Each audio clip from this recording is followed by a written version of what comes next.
Yeah. So I mean, I'm glad you're here. Oh shoot! I really am. I really am. Happy to be here. Tupac is not dead. It's not.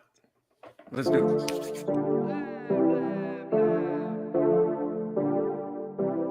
Did he really have to lie? I guess. No, he created it neither, but you know.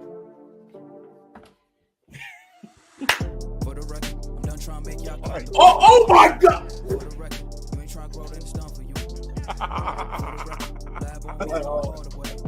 I could have caught that. For the record. Because we've seen what Adesanya can do. Oh, we see what Alasanya's done. Did you call him Lasagna? Been a little too nice to y'all. Now I gotta up price for y'all. Snake eyes on dice for y'all. Shoulders on ice for y'all. Frozen. A6 all the hate. I won't get involved today. Islam? Yeah. Islam. Don't hurt yourself over there. This is just done. It's local news. Right. Okay. Local esophagus shuts it down for everyone. There's something in the water. Yeah, it's a Hellcat. Because we don't care. No, I'm not We speaking French. do not care. We do not care. And now, no, I'm not speaking French. We really don't care. We've been through a lot. All right. And Isaac do not care. Tax, that's a joke. Tell him laugh. Uncle Sam got the bag. Brody plot will get a whack. Contract, give me the max. I got lab on my back. You ain't. All right. Yo, what is going on? This is Unbound once again. I am yours as always, the truth. And along with me, I got my boy, the outlier, Isaac. And we got a special guest today. I'm going to let him introduce himself. So you have the floor. My brothers, my sisters, humanoids around the world. It is your man, the man of the hour, the man with the power. Too sweet to be sour. That's right. The highlight of the night, special delight. Duke Loves Rasslin is here on Unbounded. Everybody say, that's right. What's going on there, fellas? What's going on, man? Listen, I don't know how to act. So I'm a guy who's been trained to follow orders. Like I did some military time. So when people tell me to do things, I instinctively think, okay, how am I going to do it? When you hit that note for that's right, I instinctively thought in my mind, all right, can I hit that note that high to say that's right? And I realized, you know what? I ain't gonna do it. I couldn't do it. So I'll give you a that's right. I'll give you a firm that's right. If you believe, you can achieve. Didn't Jesse Jackson say that? Come on now, Isaac. He did say that. He did say that, dude. How you doing, brother? Listen, I am so honored and thrilled to be on such an esteemed show here. I've been a big fan of Unbounded for a while now. You know, Ant, you've been showing me love for a while now, man. And I always said that I was going to come and do this show. Isaac goes back and forth some days, you know, we're like brothers. Other days, man, he's ready to join the other side and let the humanoids know where I'm hiding out, my secret location, so they could take me out. So, you know, but I have a plan, okay? Before the show is over, I'm going to get Isaac back on my side, okay? That is the plan, and I'm going to do it on behalf of my Dallas Cowboys. That's right. That's right. See, all right. See, now I have to know. Well, now, granted, I imagine you're a man of tactics. So you're not going to just straight up tell me your plan just because somebody asked you. But I have to know that which side are we talking about? Because I like the side I'm on. But I'm also a man of diplomacy. I'm willing to listen to the points that you have from the other side. And if, like you said, by the end of the show, we'll see what happens. That's right. That's right. I'm talking about the humanoids. I'm not talking about anybody. I'm not talking about top shelf folk like yourself and Ant and the wonderful people listening right now. I'm talking about the humanoids who every day they think of ways to try to cancel the Duke. And they got to understand, man. I mean, I just dropped my Booker T episode not too long ago. They got to understand every single time they try to cancel me, I just get stronger, which is exactly why I'm here today on Unbounded. Okay, top shelf show, top shelf folk like yourself. You can't cancel the Duke. So I got to pull you away from them, Isaac, because I know you've been calling me out, man. I saw what you said about me last time. So, and you challenged me. You challenged me. I don't appreciate being called the feds, bro. I don't appreciate that. I don't, man. Feds taking pictures, baby. I mean, I don't appreciate that, bro. Like, I gotta know, like, you could have called me anything. Why the Fed, especially over that? Like, that match was. I've seen better street fights, but for what that was, I was like, that's pretty good. Wait. For context, what Street Fighter are we talking about? Yeah, please give us a recap. We are talking about Ty Conti and Anna Jay versus Penelope Ford and the Bunny. See, here we go. A street fight that happened on Rampage. Here we go. See, now here's the thing about it. It was intense. It was bloody. It was everything you want in a street fight. If anything, it is the style that AEW does for when it comes to street fights, which are honestly, this is the kind of stuff I love. It was every level short of a GCW deathmatch. Not that high, but those are good too. I don't know. I was boycotting in solidarity with my girl Big Swole, so you know. Thank you. Okay. The thing is, I was doing what CM Punk should have done. No. I'm throwing shots early. Yep. Shots fired, baby. Where's Funk Flex? Shots fired, baby. That's right. But the thing is, that match was good. It was everything you want to have in a street fight. Bloody, intensity, everything you want. And you got to give them credit for that. It was everything you want. When you hear, because, I mean, last time I saw a street fight in WWE, and this isn't me, saying there have been good street fights in WWE. That's not what I'm saying. That's not what I'm saying. Or in other places. When I hear no DQ or street fight, I don't get that in WWE like I do here. And I'm not just talking about just in AEW. I'm talking about in other places. Impact does better street fights. They do. They do. They even do street fights to borderline parking lot brawls. Oh, with that beautiful production they have. Oh, okay. So again, that's where we stand. That's where I'm at. And for some reason, that appeal, me loving that. I don't know why I use the word appeal, but anyway, here we go.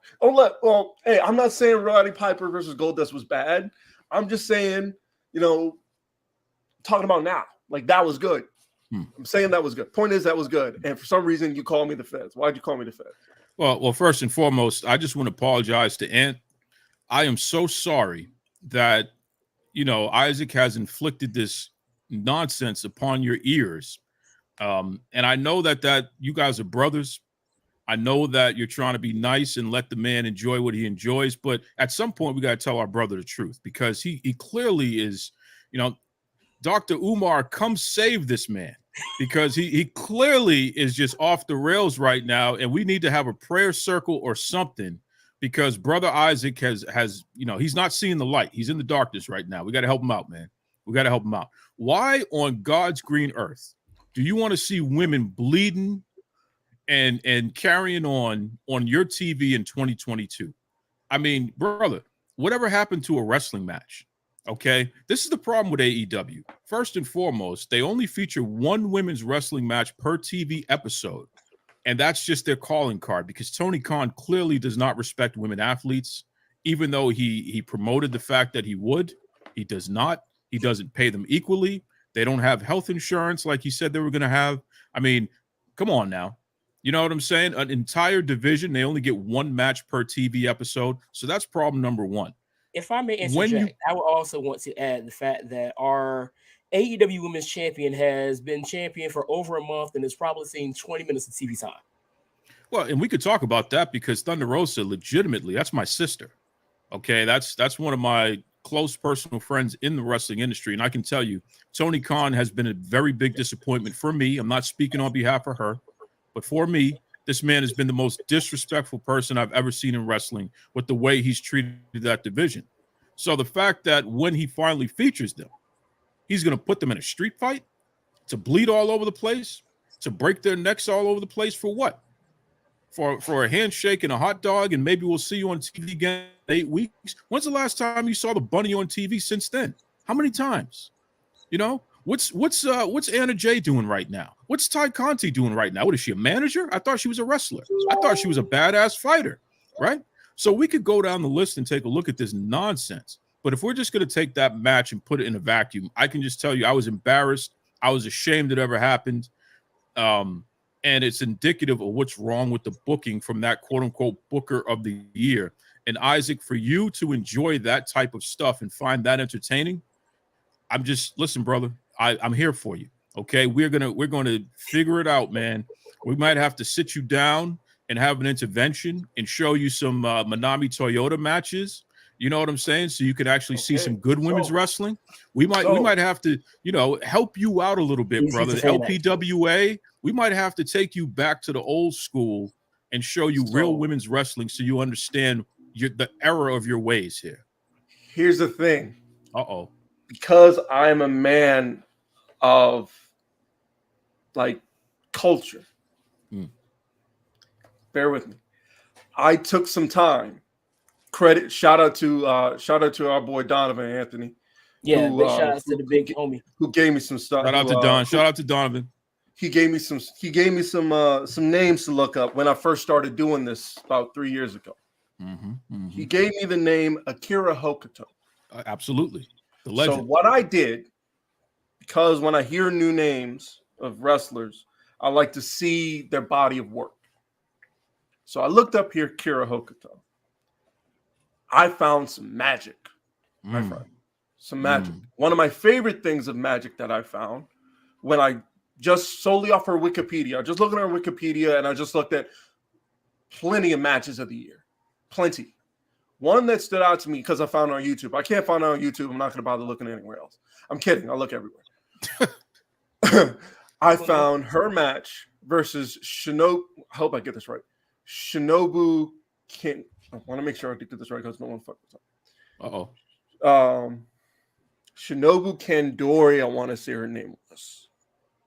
I want to say that's what it was, but I want to make sure I get it right because I don't want to misrepresent what I'm trying to deliver here.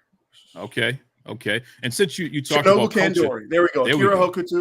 Akira Hokuto versus Shinobu Kandori, 1993. The golden era, baby. The golden era. Yes. Where at the beginning, like 2 minutes into the match, she separates her shoulder. And then moments later, there is just pure mayhem between the two in a knockdown, drag out fight. And that's all Japan women, right? That's all Japan women. Yes. That was April 93. In all Japan women's. However, what's something else I did watch? I watched another one of my favorite matches, Megumi Kudo versus in probably one of my favorite matches ever, and what was it? Exploding barbed wire match. Is that Big Japan? Is that Big Japan Pro Wrestling? What is that? I think it was. It may have been like in the early times of Big Japan. But you know why? Big Japan, like what DDT had become, or like without. It was worse. Big Japan was worse. Big Japan, mind you, it's still a thing. By the way, BJW is still a thing. I don't know. I'm not considering what I read because I watched that. No, that was I'm thinking of FMW because I watched that the Dark Side of the Ring with what's our brother Nick Gage, Onita with Onita. Oh yeah. That's who John Moxley's ripping off. By the way, hi John Moxley, you are a fake Onita. The leather jacket, the cigarette smoke, the trying to be a badass, the spraying your hair with water. You are not Onita. Stop trying to be something that you're not. Find out who you are and be yourself, I ain't John. gonna hold you. I ain't gonna hold you. Are you going to tell me that he's not ripping off Onita all the way down to Wild? I will say this. All the way down to Wild Thing. The theme I will say music, this. right? Oh, that's literally what I was about to get at. Right? Literally what I was about to get at. Oh, okay. I'm over Wild Thing. But that's Onita. Onita was the first person to use that. I know. I'm saying Mox using Onita, Mox using Wild Thing. I'm over it. Give me the old. I want to just say I never liked the song, but that's just me. Okay. The song itself is good, but for the entrance, no. Honestly, I watched this video. I either saw it on TikTok or somebody posted it on Twitter. And you and Duke, I'm pretty sure you're familiar with the video I'm talking about of Onita coming out for his match. I think it's pretty sure it's a match he ended up having with Boss Chono, where absolutely he walks out. He's got the chair in his hands, got the leather jacket. He's smoking a cigarette. Stops in the middle of the entrance ramp, sits down, relights the cigarette, and keeps going. In the same match, Chono pulls up in a all blacked out Humvee, wearing a freaking flak jacket, like he's about to go to war, which he ended up doing because I watched that match and it was just. But tell me, Moxley's not ripping off that version of Onita. Oh no, it's right. He is the whole thing. Yes. Down to wild thing. I will say wrestling style. You can debate that how you want, but presentation, yes. But I love Mox. I love Mox because that's unfortunate. That's unfortunate. Hey, I do.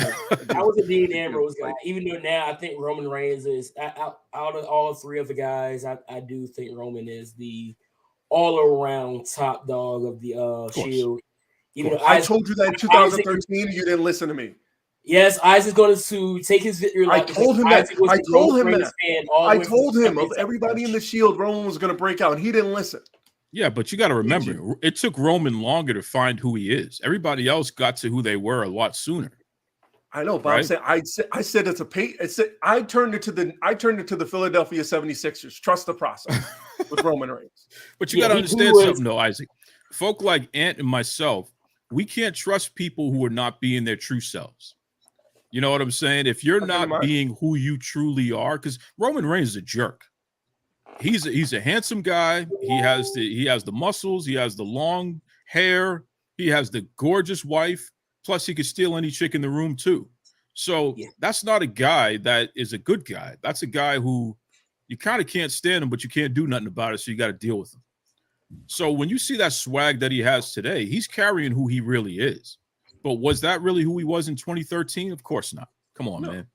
No, I'm not. No. But I'm saying the fact that for years and years and people were just like, he's not it, you know, like for some reason, this isn't the guy. Like when he won the Royal Rumble 2015, at the time I was legitimately confused. Yeah, I was hyped. I was popping all over my room because I'm like, oh, that's great.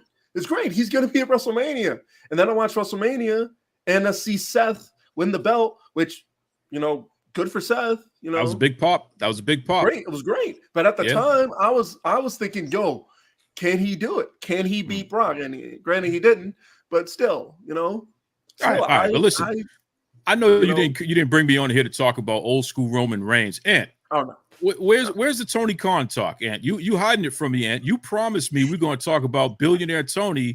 Okay, Sniffles. What's going on, huh? You told me we were going to talk about Sniffles now. What's up, man? What is your take on Tony? What do you think Tony Khan can do to fully improve AEW at this point? Because we know that you are not the biggest Tony Khan guy. Oh man, of course. As we've been able to say in the first 20 minutes here. Sure. Listen, Tony Khan's been in my inbox, right? Tony Khan's been in my inbox trying to talk fly to me, and that's good for him. And I had to send him on his way because he doesn't know what's going on in his own company, and I had to correct him on a few things, and he had to admit that he was wrong. You know what I'm saying? So this is a person who shoots first and asks questions last. His problem is that he thinks he knows everything. And the mark of a good manager of anything is that you got to find the right people to manage your stuff for you when you don't have the experience. You know what I'm saying? Tony Khan should not be booking pro wrestling. He doesn't know what he's doing. Listen, I shouldn't be booking pro wrestling. You shouldn't be booking pro wrestling. That's not our experience. You know what I'm saying? So you got to find people who know what they're doing, who can at the very least train you so you can become competent at the job. This guy is just putting stuff together. And if you noticed, there's not a single person in AEW who's gotten over. Not one. Everybody in AEW who's over, quote unquote, in the little small world was already over. AEW has not elevated anybody when you think about it. And in fact, have ruined the market value of most of the people who are there right now. You know what I'm saying? You can't tell me that a Dean Ambrose can command more money because he worked for AEW. No one even knows what the hell AEW is, right? FTR is not going to make more money at their next stop because they're at AEW and they got elevated. Andrade is not going to make more money where his next stop. Jim Ross is current contract, whatever his extension is, it's not going to be for more money. You know what I'm saying? So you're talking about people whose market value has lowered. Meanwhile, in WWE, everybody's market value goes up every year because they're being featured properly and they're being featured as top stars. So I think Tony Khan has put himself in a position in which he made too many promises that he was never able to keep. And because people like us are holding him accountable by calling it out, hey, Tony, where is that diversity and inclusion? I'm not talking about hiring a couple black folk to lose all the time, putting the dark folk on dark. I'm not talking about that, Tony. Who is a top contender that's a person of color consistently in AEW? Nobody, right? At least for the men. And for the women, we only get one women's match per TV episode. So how are the women supposed to put themselves in a position where they can earn their spot and make as much money as the top male stars in the company? You think Thunder Rosa, you think Sheeta, you think Nyla Rose is making as much money as Chris Jericho, as John Moxley, as even Adam Page right now? You know what I'm saying? They're not. And it's not because they're not as talented as those guys. It's because they are being booked as less than so much that their market value has taken a hit. So, you know, Tony Khan, I think that he's a person that's in his own way. And the moment he starts allowing experts to help him, he's going to be far more successful. Because right now he's just playing with daddy's money. But I wouldn't consider Tony Khan successful in anything other than wasting money. I think a good way to kind of put into what you're saying, I heard from Brian last, and he said that Tony Khan is when it comes down so he can put together the matches everybody wants to see. I tell Isaac all the time, Tony Khan is a fan with financial backing. Yep. And he, as you say, the humanoids on the IWC, you could basically, any one of those people, he just has money from his father that he can play around with and has a big show on a big TV network. It's not a big show. Hold on. Let's not lie to ourselves now. It's not a big show. We just had the upfronts, and you notice how they weren't really featured at the upfronts. They weren't even featured at the upfronts. They're not a big show. No one cares about them. They're in danger of being canceled. They're not a big show. This bubble that Meltzer has cultivated and some of these folks that Tony pays off will lead you to believe that AEW is a bigger deal than they are. Well, I got people who work in the TV industry. AEW is nothing. Okay, no one knows who they are. No one cares about what they are, and that's the unfortunate reality of it. So when they get canceled, which is a very strong possibility, where are they going to go next? Who's going to pay them more money? You know what I'm saying? And that's the reality that Tony's facing right now. Would you say that Impact is more known, so to speak, than AEW? I'm glad you asked that question, and I'm so happy that I am on Unbounded to answer this question, because this is very important, and I respect your audience. So please, folks, we're about to get top shelf like we are. Okay, Impact Wrestling is the number 2 wrestling promotion in the world. It's not even a question; it's a fact, and that's not an opinion. Here's why they're the number 2 wrestling promotion in the world. Number 1, they are profitable. Okay. There is no other wrestling promotion in the world other than the WWE that is more profitable than Impact Wrestling. So that's number 1. Number 2, they have the largest footprint. Impact Wrestling has more distribution worldwide than any other wrestling promotion other than WWE. That is a fact. So when you take those 2 instances alone, there is no way on God's green earth you can say that Impact is anything less than number 2. Now, Tony Khan has done a great job of trying to change that perception, all the way down to paying Impact to allow him to bury their company on the air. And let me tell you, fellas, some inside baseball, right? Now I know some people over at that network and the parent company. They're not happy about what happened. So much so, there might be some changes at Impact Wrestling.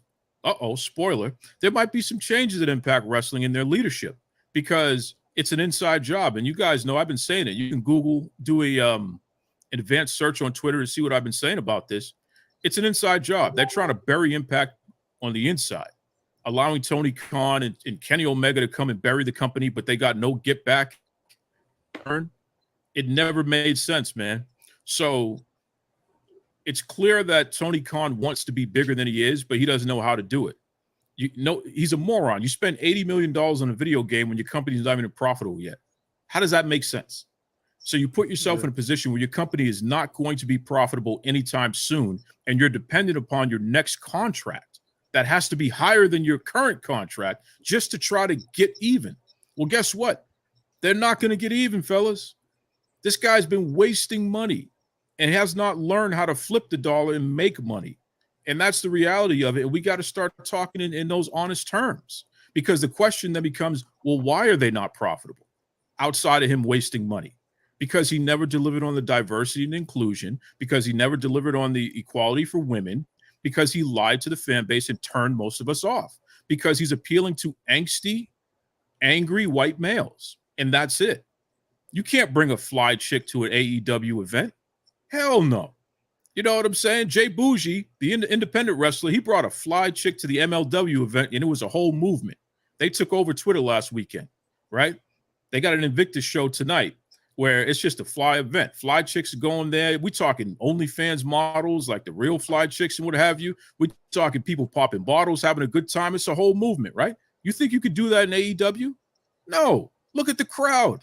Neckbeards and humanoids. That's who they are. And they don't look like us, fellas. So my question is, why not? To the point where AEW has to find black and brown folk and put them in front of the hard camera to try to say, hey, see, we got a couple of black people here.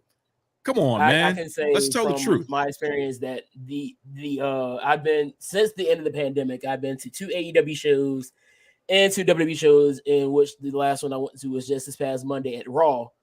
And I can say that it's two things that WWE has more than AEW, and that's families and POC. Oh, wow. Imagine that.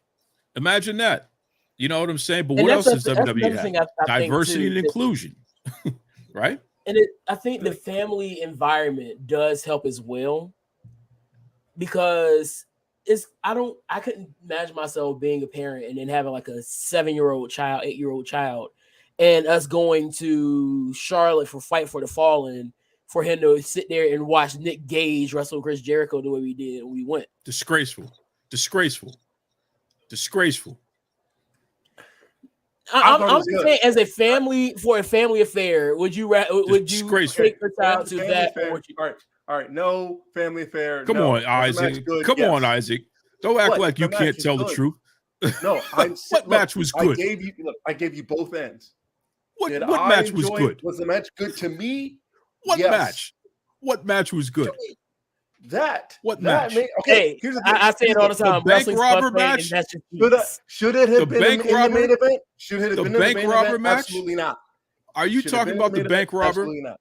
Are you talking about the bank robber? Look, I'm not the guy that busts his own head with light tubes and inhales all this stuff, these cancer-causing things, because he can't find a regular job, so he has to mutilate himself all the time. You think that guy is good? What is he good at other than hurting himself? I'm not going to hold you, Duke. I'm not going to hold you. You probably just described like a majority. You probably just described like a majority of wrestlers with what you just said. You said, okay. No, here's what you just said. You just said, like, he's a guy who likes to break his own body, mutilate himself with light tubes. You just described like a good portion of the professional wrestlers right there. Of the garbage wrestlers. I don't call them professional. I call them humanoids, man. They should be sitting in the crowd with the rest of the humanoids eating popcorn. They shouldn't be anywhere near a wrestling ring. Are you kidding me? I have a saying to that, because Isaac knows I'm not a big fan of death matches. I watched one in support of our good friend who went to high school with, but I say it all the time. Wrestling is a buffet, and that's beats to me. And you enjoyed that, though. You can't tell me Hoodfoot versus Billy Dixon wasn't good. You can't sit here on this pod and tell me you're right. I enjoyed it, but the thing is, there was a story in it that I was able to invest myself in, because and this is one of the things, I guess it's the thing going back to AEW, that I'm not the biggest like I watch AEW on a weekly basis to see what's going on right now. MJF and Wardlow is the thing that has really drawn me in the most. The rest of the show is kind of two grown men whipping each other. What is this? What's going on? I mean, the story, everything going on before then. That was the beating thing. I'm not. I don't know. Here's the thing. I don't know why they had to do that exact. Here are the two things. All right. You know what? Isaac is having a meltdown, bro. No, here's the thing. All right. First of all, I'm dying on the hill that Jericho and Gage was good. I'm dying on the hill. I don't care. The bank robber. I will say this. The bank robber. Okay. I will say this. I don't know why.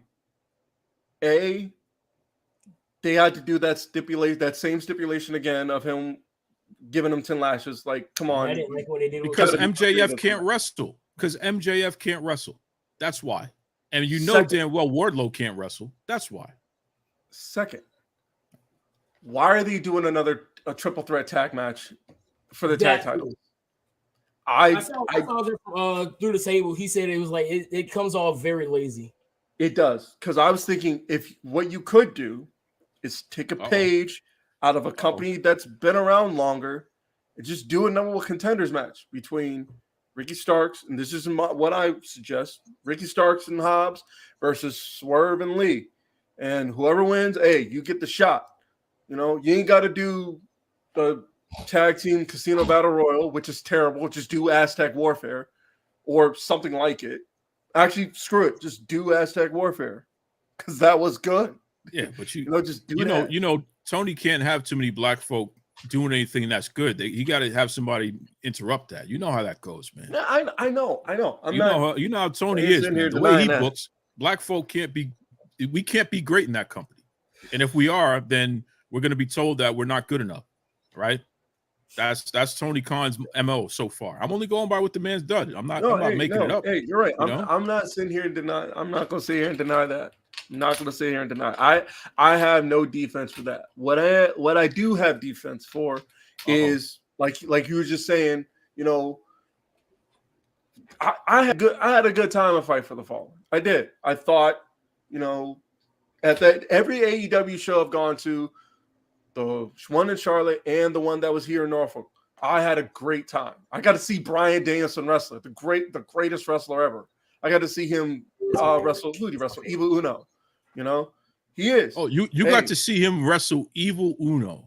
Wow. Hey, to be fair, it was a really good match. The fact that he even got to see him wrestle. Wow. What is going on right now? Hey, I was there for Brian. Also, the other thing we got to see Dante Martin and Leo Rush face the Acclaim in a really you solid got to see Dante Martin and Leo Rush, who got bounced out of the company because he dared to say something in support of Big Swole, and Dante Martin, who is every day he's trying to break his own neck because no one has taught that boy how to wrestle. Well, about people breaking their own necks. Well, hey, this AEW, right? You know, Dante's a talented kid. Rush, by the way.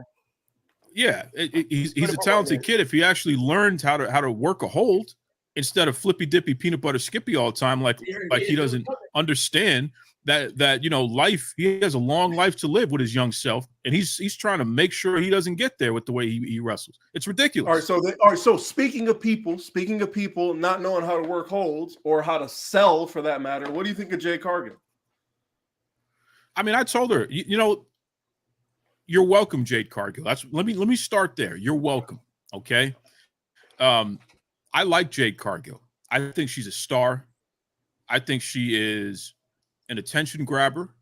She's one of those people that when she walks in the room, you stop because that is an impressive human being. And I think she's made for Hollywood. I think Jade Cargill has no business in a wrestling ring. I think it's clear that she doesn't respect the industry enough to learn her craft properly. I think it's clear that Tony Khan doesn't have enough sense to realize that person is a danger to herself and her peers.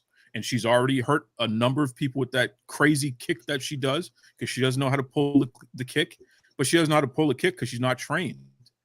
And I know for a fact that Jade Cargill, for a period of time, was not getting her reps in the gym, which is why she was even more sloppy before and why her matches were even more dangerous. Now, recently, especially when she found out she's going to be TBS champion, she started getting in the gym more and working on her stuff. So she's improved, but You know, when she says green like money, who do you think was calling her green? I say she was the worst wrestler I ever saw in my life.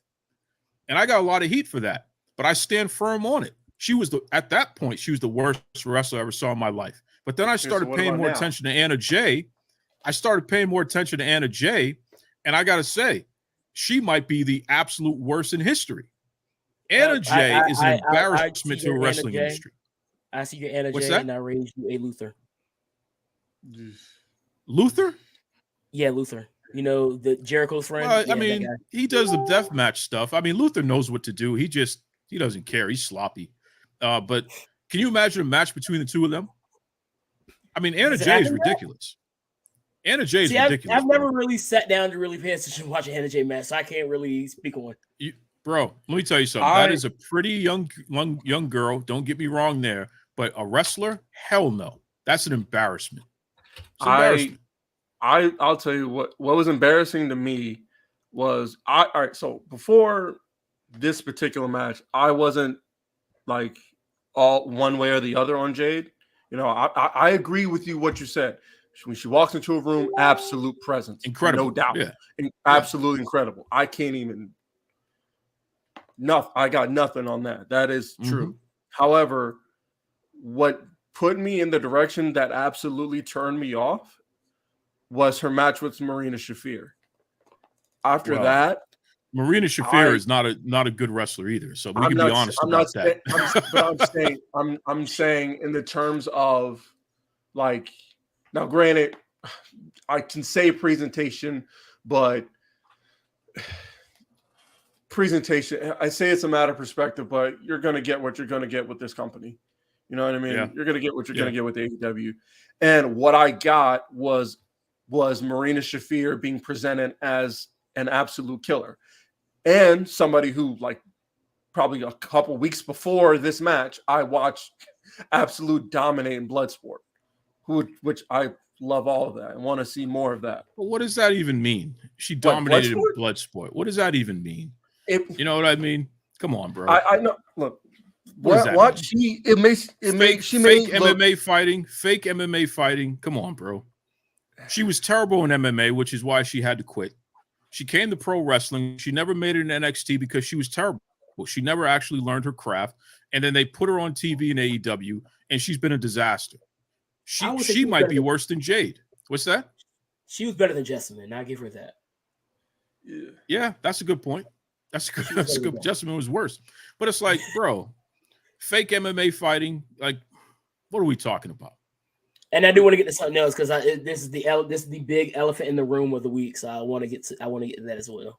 Oh no, because I was there while I went down. Isaac, I got love for you, man. Don't think I'm giving you a hard time, bro. No. I respect you, man. Hey, you know? Look, dude, just letting you know, Isaac and I have been friends since 2000. We met in June. Hang on, it was 2006. June 2000. Yeah, June 2006. Because it was the first. Well, I want to say the first. It was the summer of DX, as I remember. Okay. So that's where we met. From 2006 to now, we disagree on about 98% of the things we talk about. So it's okay. Everything. Good. Everything. Good. So this is nothing new. We disagree. Well, here's the crazy part. Ant, you and I don't disagree at all. I can't remember even one time where you and I had a real disagreement. Really? I can't even remember that. I can't even remember. But let's get to the Raw thing. I want to get to this.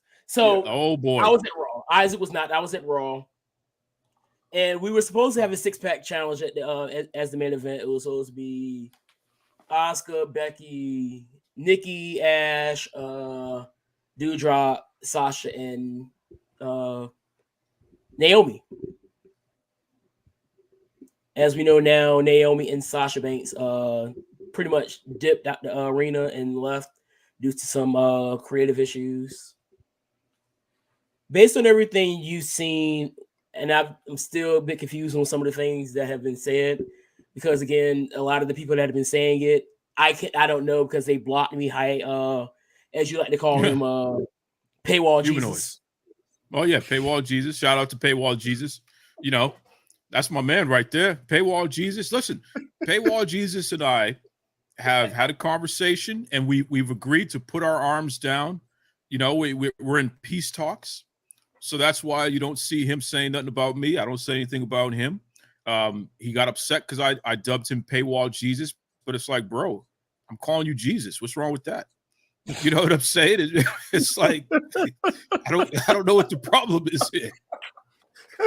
So we've agreed to lay our arms down for now, but there's always that some of his people though, they be getting fly with me, and I know that he's trying to. So listen. But you already know the people that you hang out with, he doesn't care for already because Brad and OB. Of course. So, shout out to my peoples there. Shout out to my people. I knew OB before I started talking to any of them people because OB he was at VCW. That's right. And he said some slick stuff to me while I was, being my usual fan self, and kind of became cool off of that. No. Yeah. So Brad was one that I had to grow to because Brad had blocked me a few years ago. I remember that. So once upon a time I was blocked by Brad. Wow. Now Brad wow. See that's the mark of a good man. You're getting blocked by everybody. That's the mark of a good man right there. Oh Lord. I checked I'm probably blocked by more people than follow me. I think the only person I remember actually blocking me was this girl on Twitter. Here's the thing. She was a wrestling fan on Twitter. The only thing I knew about her was that she loved Killer Cross and she loved Jay White. And it was right when Ibushi won the G1, beat Jay in the G1. And after that, I didn't see her tweets anymore and found out she blocked me. I want to say that I think I got blocked by 100 people in one day though, which I'm pretty sure you probably had more than me when you did that 3-part documentary series. But I made a video about Free Ali. People that tried to cancel me back then, man. Here's the funny part: all those people that tried to cancel me back then, they got to cover my show now. Imagine that. Yeah, because I've noticed that everybody's been covering your interviews. Because Cornette's covered some of your stuff. You were just featured on TMZ a few weeks ago. Nice, bro. And this Booker T exclusive, a lot of the stuff that he said, he's never talked about anywhere else. So you can bet you're going to see Duke Loves Rasslin back in the news cycle over the next week. So yeah, listen, I know where you're going with this, and let me just say this: we don't know what happened between Sasha, Naomi, and the WWE. So I'm trying to be respectful of all parties by not spinning a narrative like a lot of these other folks are. Yeah. So all we have to go by is the fact that they didn't participate at Raw. And WWE put out a statement. That's all we know for a fact. We don't know anything else, right? So we got to I'm trying to be respectful, but I will say this. If there's an executive in WWE who had the audacity to tell anyone on that roster, including black women, that they're uppity and they need to fix their attitude, if there's anyone in that company that has spoken to anyone like that, I want them written up immediately. I want it in their file. And if this is a pattern, then they need to go. They need to be fired immediately. Okay. No, I can agree with that. And I'm saying that as a manager of people, and I've been in management for over 2 decades now, so I know a little something. I was a young manager, as crazy as that sounds. We can't have that. We can't have people carrying on like that. Not in 2022. Shouldn't be happening, period. So if there's anybody who fits that bill, they need to go. Yeah. And there needs to be a complete retrain throughout the company, including corporate. Anyone who's responsible for managing people, they need some management training, because that is the most unprofessional, ridiculous thing. I got no toleration for that. So if that actually happened and those ladies walked because of that, I'm 110% behind that. And in fact, I hope they sue the daylights out of that company, because that's a hostile work environment. That's racism, that's sexism, that's everything rolled into one. That's a settlement, brother. They're going to have to pay that money, and we're going to go back to work after that. Now, with that said, if this is just a creative differences situation, wrestlers, and I'm very friendly with a lot of you because I respect you. I respect your history.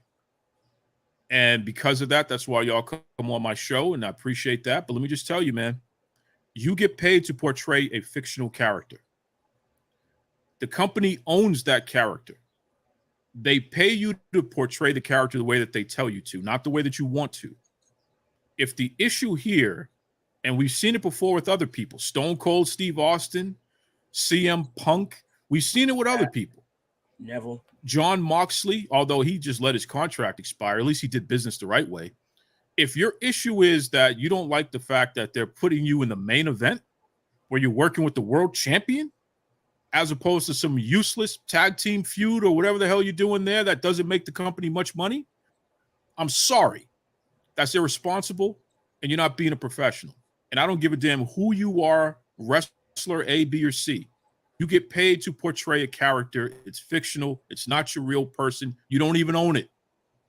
You get paid to do what they tell you to do with that character. Now, if you want to be fly about it and sit out, take your ball and go home, that's good. But you ain't going to collect no checks. Ask Stone Cold Steve Austin about that. That's why he had to tuck his tail between his legs when he walked out over the Brock Lesnar thing years ago. He had to tuck his tail between his legs and come back. Ask Ali about that. Ali was mad fly. Release me, all this nonsense. He was fly as hell about it until them checks stopped coming in, until that family starts saying, hey, where, the light bill is due. Now, what's he doing now? He's jobbing out, right? That's the way it is. And I agree with that, by the way. We pay you to do a job a certain way. Do your damn job the way that you agreed to do your damn job. And don't talk to me about your creative and what you think the character should do and all that. You can come to me about that, and you can make a suggestion, but I don't have to listen to you. At the end of the day, they got to think about the whole company and what's happening a year from now. You as an individual don't have to think about that. You're only thinking about yourself. Look at what WWE's doing right now, fellas. They just put Rhea Ripley in a faction, right? We have Legado down in NXT. Eventually, they're going to have to come up. Liv Morgan was just put in a faction. Look at what they're doing. You don't think Naomi was about to be put with the Bloodline? Of course she was. We were about to have some kind of faction wars heading into Survivor Series. I guarantee it. You know what I'm saying? And Sasha is about to go back and finish up the next series with Star Wars and all that. Mandalorian. So when we tell you to go put over our champion, you go put over our champion. Nobody gives a damn about them tag team belts right now. It doesn't make the company as much money as the other stuff. So that's just it. Oh. I was gonna say, I ain't gonna hold you. I thought this morning, like, as soon as this came out, I'm thinking, you know what? I kind of get it because they put the belts on you for a reason. But thinking about it now, like as time went on, I was like, I don't think anybody cared about it. But look, I certainly did. I certainly stopped caring. Here's the thing. I stopped caring about those belts and Anthony knows this. I stopped caring about those belts the second they put them on the Iconics. Yes, same here. Wow, we agree on something. Look at that. Oh, wait, because I like the Iconics. See? That's crazy. Exactly. I liked them too, but I thought their run was terrible. We can all agree. Because the match they had to win them was up there. Pre-show? It was good. Yeah. It was good. I liked it. I did. It was abysmal. It had me hooked. It had me hooked. And then when they won, I was like, fantastic. Then 40 days later, WrestleMania, I'm thinking automatically, oh, they're going to retain, right? There's no way they're going to lose them like over a month later at WrestleMania. And then they did. And then the Iconics got them. And then I'm like, well, I gave it a shot with that. And then all of a sudden, now when I see them, I'm like, wait, they still have those? Yeah, exactly. You know why I don't do that? You know why I don't do that? Even though I love the company, but it's like I wish I could keep up more with it because work is crazy. Impact. They brought him back. And I was thinking I had this exact thought this morning. I loved how that company has a way of bringing something back without making it seem like it's washed. Like, for example, with Decay right now, with Rosemary, Havoc, Crazy Steve, and Black Taurus. I thought you could have found somebody better than Black Taurus, but I didn't have anybody better in mind. I really didn't. I thought about it long and hard. Didn't think of anybody. But they brought it back. But he's good, though. He's good. I'll take it. But they brought it back, and I'm thinking, this is solid. Like when I saw them all together, I'm popping like it's 2016 all over again. Sure. Sure. You know, because it was good. Like Decay then was good, and Decay now is still good. You know, it is like, and even with Ultimate X, they still want to. They're bringing it back more and more, and it still holds up. You know, those tag belts when they resurrected them, I was excited because I'm thinking, oh, you have a plethora of women in that division, like fantastic wrestlers, Jordan Grace. Deonna Purrazzo. Whoa. Don't do the Deonna Purrazzo thing. Let's skip that one. Tasha Steelz, absolutely. Shout out to Tasha Steelz. Shout out to Jordan Grace. Deonna Purrazzo, let's not kid ourselves on that one. I want to do this though. I want to say this because I going back to the Sasha Banks. But you see my point though, right? Yeah. I see your point. I'm messing with you, man. Come on. So I agree with what Duke saying here. Yeah, I say it all the time up here. WWE is Vince McMahon's playground. Yeah. You are his toys. Yes. He's going to put you where he sees fit. Well, to make money, because Vince is about the money, though. Right? Right. And that's the thing. Everybody has been complaining for years about why WWE hasn't cared about tag team wrestling until recently. But if you think about it, how many tag teams, legitimate tag teams, have come into the company and made buku money? Now, yeah, you got the Dudleys and the Hardys and guys like that, but you think about tag teams going after them. Deuce and Domino, Kendrick in London. I know you have Brian Kendrick on your podcast. Shout out to Brian Kendrick. La Resistance. But you know what? Those guys are all better workers than anything that you see in most companies today. So that's the irony of it. The wrestling was better then. Tag team wrestling was better then. Even going to the current day, like the revival, I love FTR, but at the same time, you're in a time period where tag team wrestling isn't basically as profitable as Vince wants it to be. So of course he's not going to be we got to be tag team wrestling. You're going to have to bring in the New Day, who were all singles guys that were just brought together and became such a huge thing where they were making buku money, and that's why they've been together for so long. But they wrestled just as many individual matches as they did tag team, which is the irony of it, right? The Usos, you know what I'm saying? I mean, Usos are making money, but then again, they are being attached to the breadwinner of WWE right now. But the Usos, they're probably the greatest tag team of our generation. Yeah, you know what I'm saying? So I think they're an exception to the rule. A lot of people talk about the Young Bucks. Let me tell you something. I would whoop the Young Bucks' ass, okay? And I feel very comfortable saying that. I would beat their Hot Topic ass, okay? Both of them at the same time, okay? The Usos, if the Usos came up to me right now and smacked the taste out of my mouth, I'm taking it. But the Young Bucks, I would beat their ass. So don't tell me that they're the best tag team. They couldn't whoop anybody. I'm sorry. I ain't even gonna hold you there, bro. All right. Tell me I'm wrong, Isaac. Could they whoop you? Could they whoop you? I was like, no, you're right. You're 100% right. You know, the Usos, though, I ain't playing with the Usos, but the Young Bucks, anytime you want, I will whoop your ass, boy. You could not beat anybody. Stop it. Stop it right now with your Hot Topic self. Stop it. Best tag team. But what was that? My God. But even down to Arcade Bro, you have one of the biggest legends that are still active to this day. Like people that don't even watch wrestling. I work in a public school system. I know there's kids that don't watch wrestling, and every single time I turn around, they're seeing voices walking up to me. I'm like, get out my face. So we know that Randy has basically transcended pro wrestling and sports entertainment. And Riddle, it's just something about Riddle. I don't know what Everybody likes the weed head. Everybody likes the goofy weed head. Let's call it what it is. Everybody likes the goofy weed head. There it is. Keanu Reeves was that at one time. Remember that Wayne's World? Well, that was Mike Myers, but Keanu Reeves. What was this? What was the movie he was in? Where he was acting like Bill and Ted. Bill and Ted. Everybody likes the goofy weed head. We know that.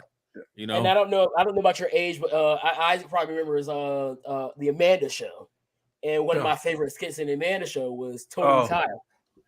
Oh yeah, was that I'm older than y'all, man. Don't talk about you don't know my age. I'm older than y'all, man. Stop that right now. You know, that's that's way after me. I'm 39, man. How much older than us you are? We're 20. We're in our late 20s. Oh, brother, I got you, man. I'm 39. I don't even remember the Amanda Show. That's how far I'm way older than that. Well, let's just say it starred a dude that is probably in prison right now. Oh, okay. Well, there it is. If he's not, he should be. Yeah. If he's not, he should be. He definitely should. There it is. Totally Kyle clip and watch it. You're going to look at it like, oh, this is Riddle. Yeah. Wow.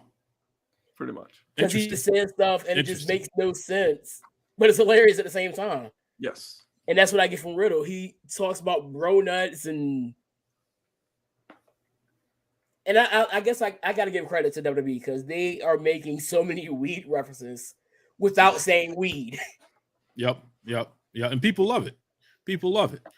But there's no money in tag team wrestling. Everybody knows there's no money in tag team wrestling. I mean, come on. You know what I'm saying? At some point, you're going to have to split Riddle and Randy because that feud is going to be hot. Oh, yeah. It's going to be money. And we all know that. Yeah. So, yeah, it's going to be real money. So for Sasha and Naomi, if this actually happened, I don't know the truth.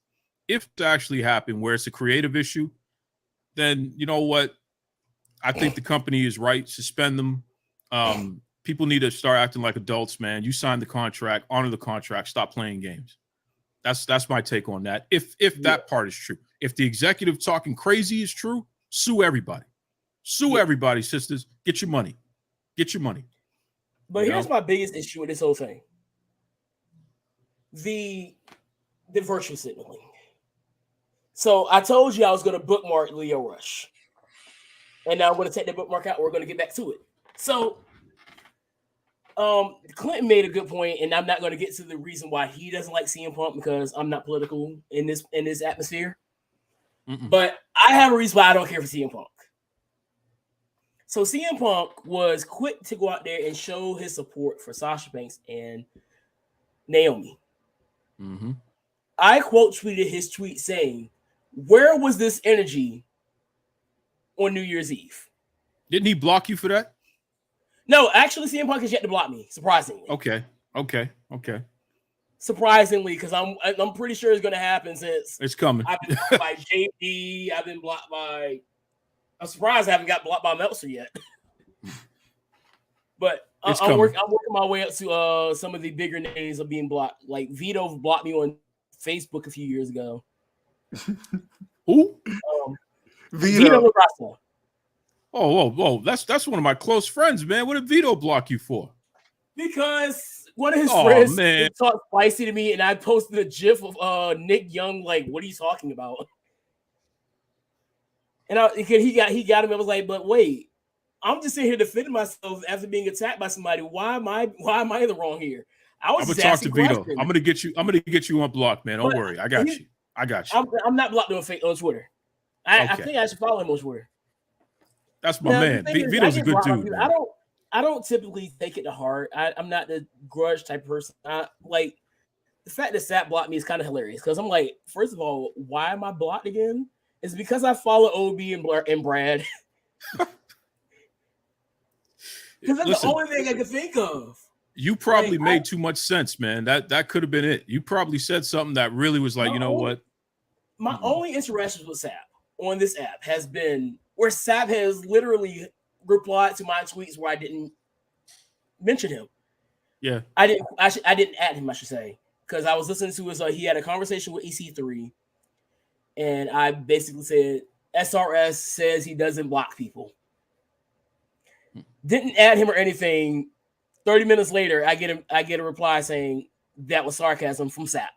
I was like, first of all, how the heck did you find me? Because I'm not a big account, and I didn't at you, and I don't follow you. They're watching you, bro. Like, Listen, here's what I'll say about Sap. In all seriousness, here's what I'll say about him. A lot of people harass that dude. Like, they talk crazy about his family. They threatened to beat him up and all kind of stuff. And some people have doxed him, although I still feel like some of his people have doxed him back. So there's just this whole foolishness. I feel bad that this dude has those types of interactions online, because I do feel like he is a talented guy, but he gets bogged down and focuses too much on this negativity. And it's like, bro, and I've told him this. I'm not saying anything I haven't told the guy directly. Why don't you focus on the fact that you got this thing that you got going on and stop playing with people? You can't be going after everybody who you think is saying something negative about you. Like, why? If I did that, I would never have time to come on Unbounded and chop it up with you fellas, because people talk crazy about me every single day, man.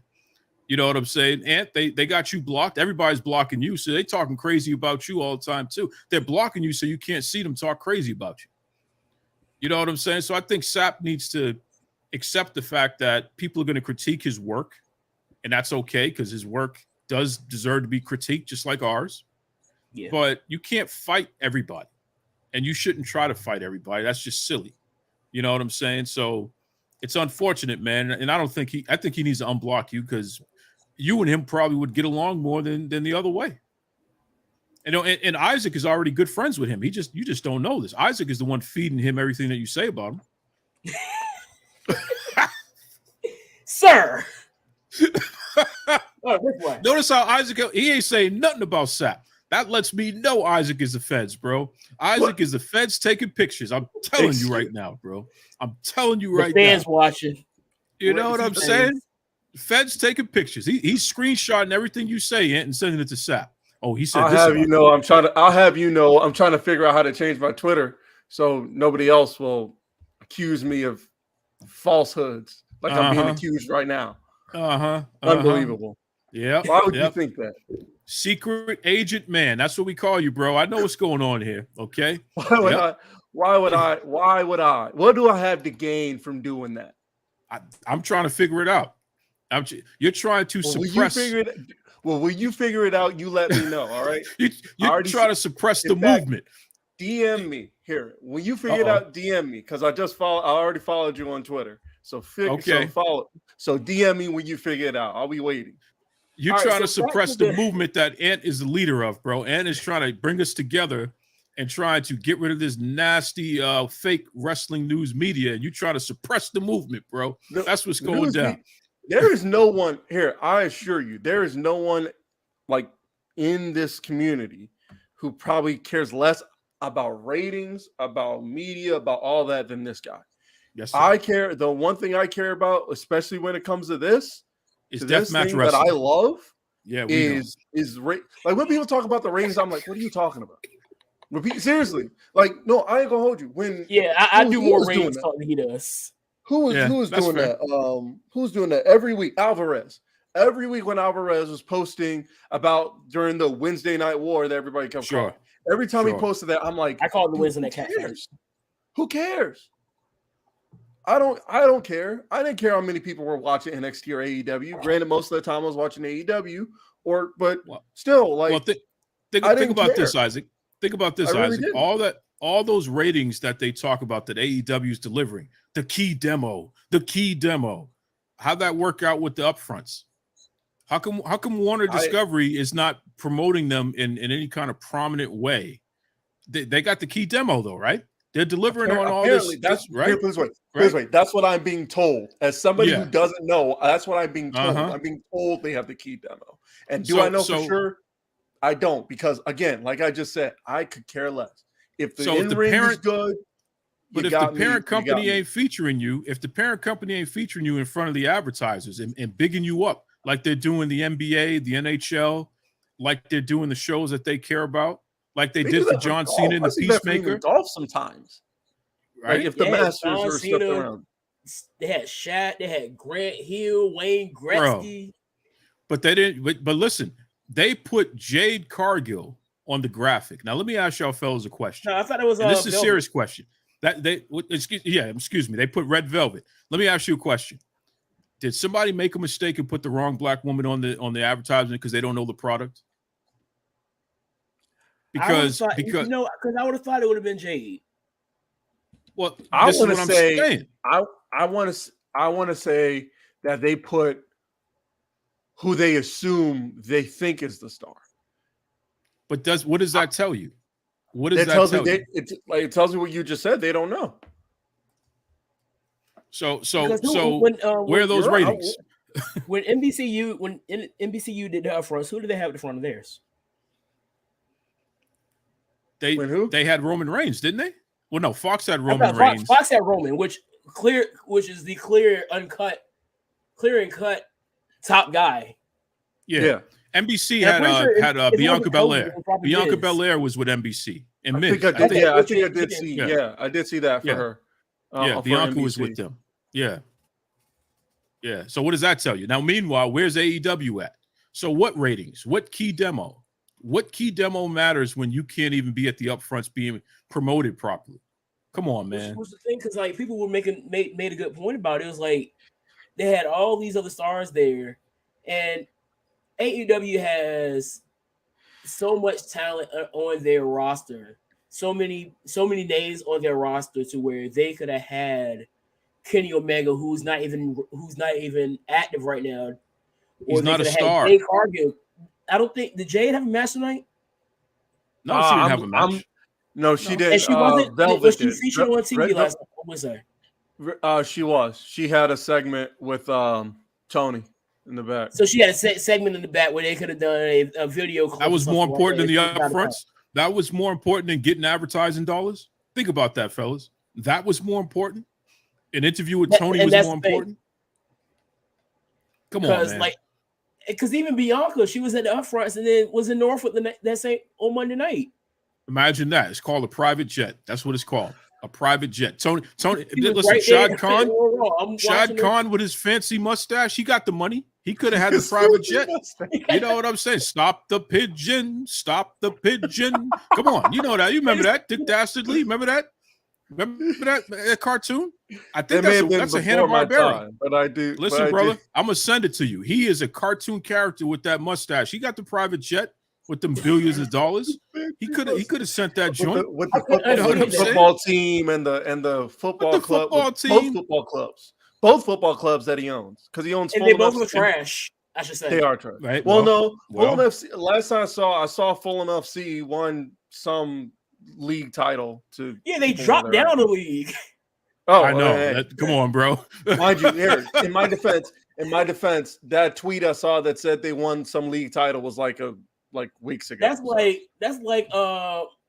let's just say that's like LSU being so trash they get to drop down to the SWAC and win in the Celebration Bowl.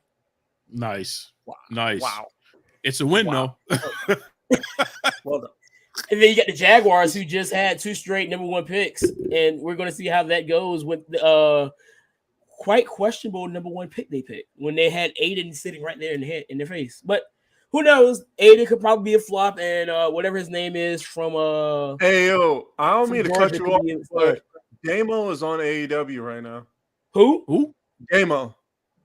Big Damo. Oh yeah. Let me say it again. Who? What does that mean? The man formerly known as Killian Dane. What does that mean, though? What does that mean? Right? What does that mean? What is he doing there? He apparently, oh God, he's gonna be part of the Dark Order. He's apparently because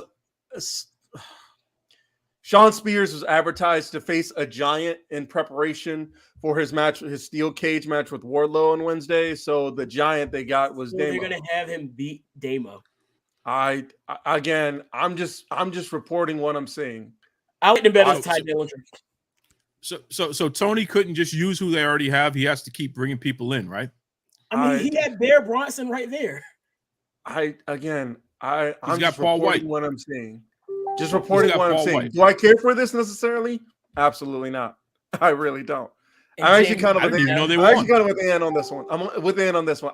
There are times I remember Ty Dillinger and remember that would have been really awesome. In fact, so much so, I remember when he debuted on SmackDown, there was like a 3.5 minute clip on YouTube of his debut, like they used to do when they would run like the slow motion and all that. They did the same thing for Shinsuke when he debuted with the violins. I said, yes. I'm like, yes, this is going to be great. And then it didn't work out. Actually, I think the only thing I didn't like about Ty Dillinger was his haircut.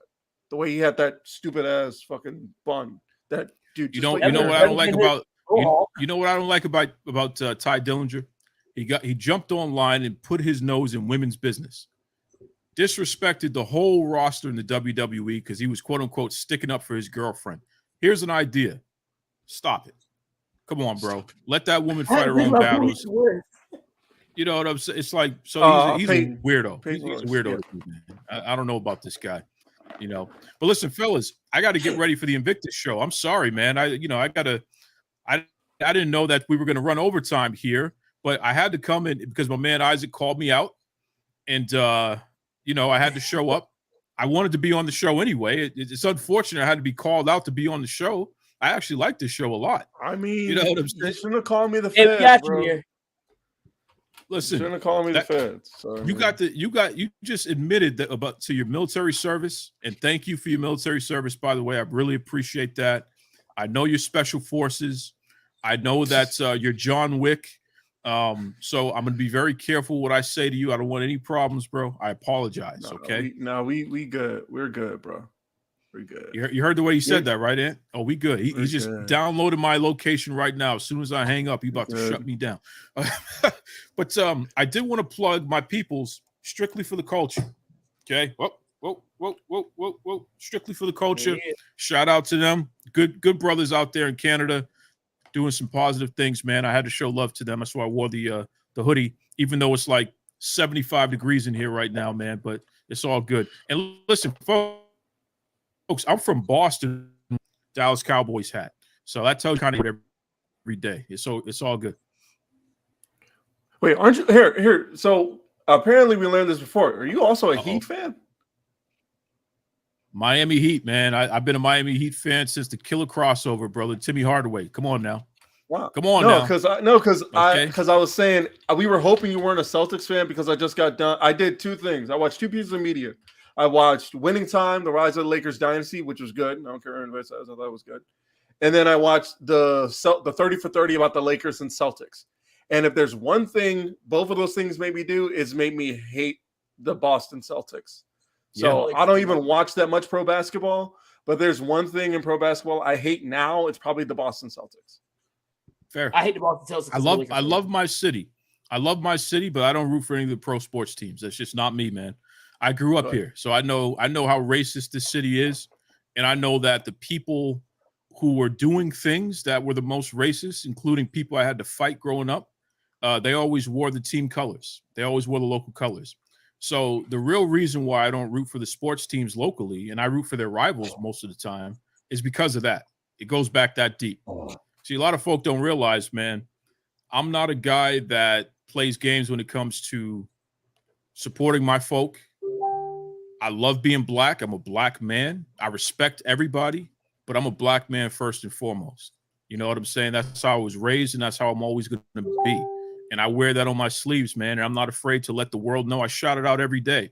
And that's the real problem why a lot of people have an issue with me. I'm the first person to step up and will help out anybody. That's how I am. You reach out to me, I'm going to hook you up with somebody. I'm going to facilitate. You can talk to any wrestlers who've been on my show. They'll tell you, man, I'm straight up like that. But I don't put up with any nonsense from anybody. And I think a lot of people want to discredit us. They don't want you fellas in this space, in this podcasting space. They don't want me in this podcasting space because they're concerned about us, because they're too busy trying to be like us.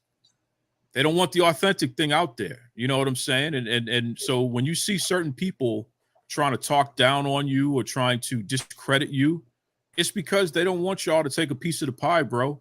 Meanwhile, you deserve a piece of the pie just like everybody else.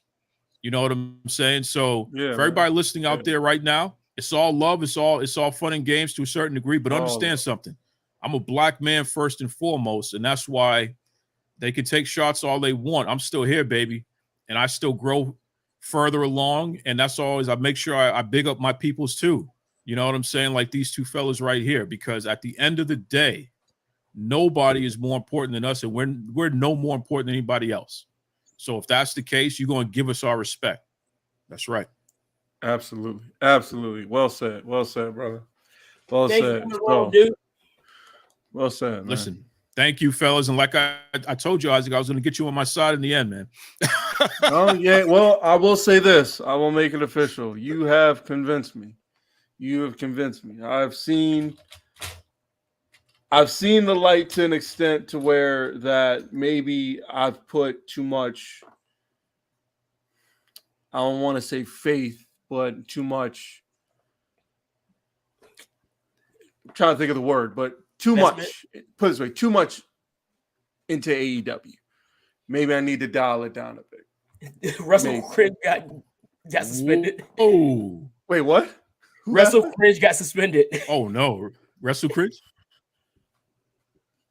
You know the Listen, one. These people down bad, man. They down bad. You know. Hey, I mean, they've been getting that boy down on bad. Listen, weeks. you know, Isaac, Tony Khan is not going to. Tony Khan's not going to invite you to the party, Isaac. You done said the wrong thing now, man. You done messed up. Man, I'm still gonna go to the. Well, if anything, now here's the thing. I went to 2 shows already. You know what my next goal is? Next goal, go to an Impact show. Impact.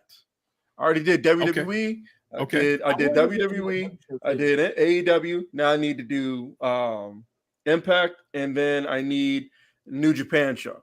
I was going to go to Capital Collision in DC, so how about but this? it cut way too close. Cut a little close. How about this? Are you fellas in the same city? Are you fellas close to each other? Yes. Like 15 I threaten. No, here's Okay. how close we are. I threaten whenever he has a bad take. I threaten to run over to his house. That's how close he is. Oh, damn. That's very close. Okay. The next time Impact is near you, give me a heads up at least 4 weeks ahead of time, and I'll make sure you guys are in. All right? Appreciate that. I appreciate that, brother. You got to hold me to really it now. do, man. I'm not a guy that just speaks, bro. I'm not a guy that just speaks. It's done. All right? And we'll make sure we line up some interviews for you, too. So you're going to get the full treatment. All right? I appreciate that. Bet. Everybody watching at home, this is what it's about. We gotta support each other. We gotta make sure, you know what I'm saying? I have an inside track, so I'm gonna make sure I'm gonna share with my brothers here. Now they're gonna have an inside track. That's how it's supposed to be, man. So, yes, sir. Well, you all right, bro? Yeah.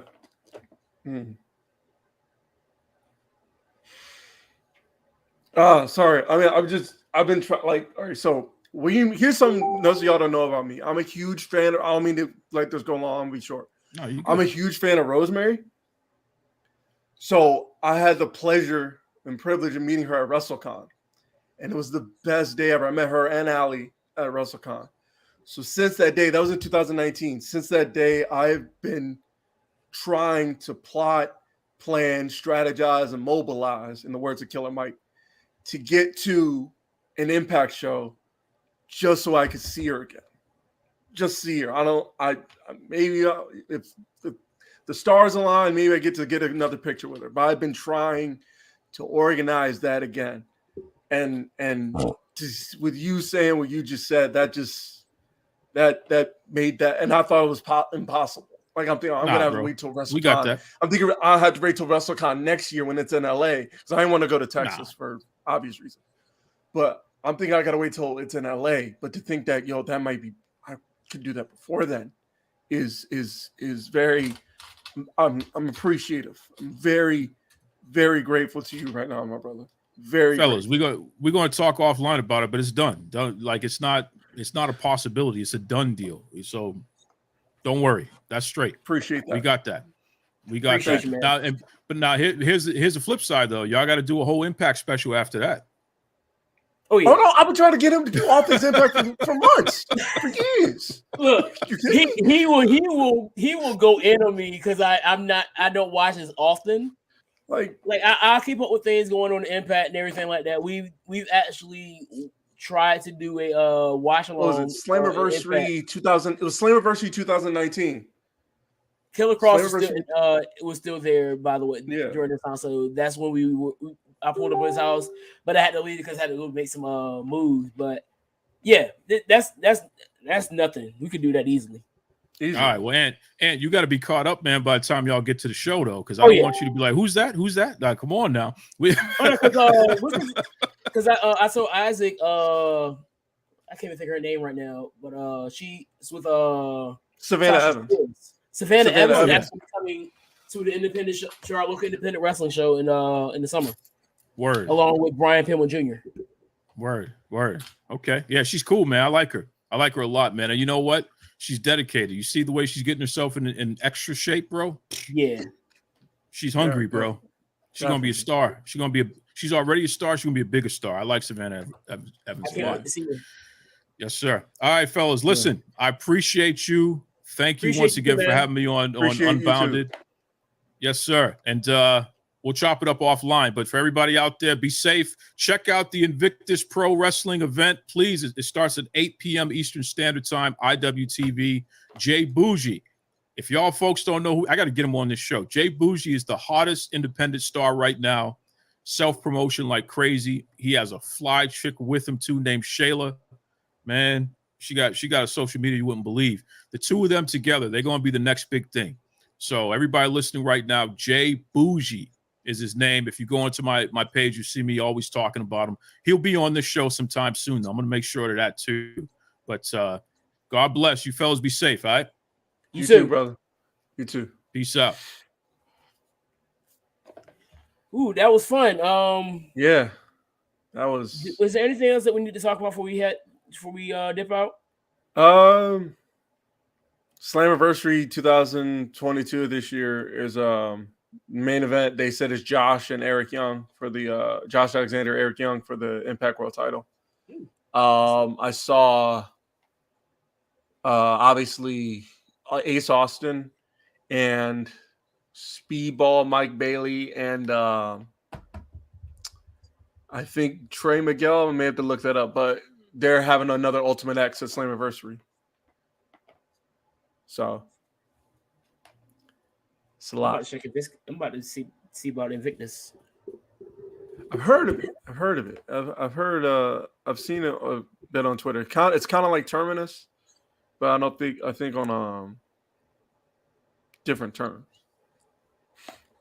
But I've seen it though. So yeah, that was good. That was great, man. We'll go ahead and get on out of here. I'll try to do some editing and watch some wrestling. Definitely, like we said, support Invictus. Support your local independent wrestling as well. We are proud supporters of independent wrestling, independent wrestlers, not just the big names out there that are on national television and such, but also the guys that aren't as known that should be, like Jay Bougie, who I didn't realize, but he actually follows me. I remember when he followed me because we had a conversation during the NIL when NIL deals came out for the first wave of NILs for WWE. Oh yeah. And we just talked about it, and he followed me. So real cool dude. So with that being said, we're gonna get out of here. Peace, love, Pop-Tarts, knowledge. Remember to drink your water. See y'all next week. Sliding it like a wet flow. Already fried from the get-go. Alligators look like gecko. Everything I do, they echo.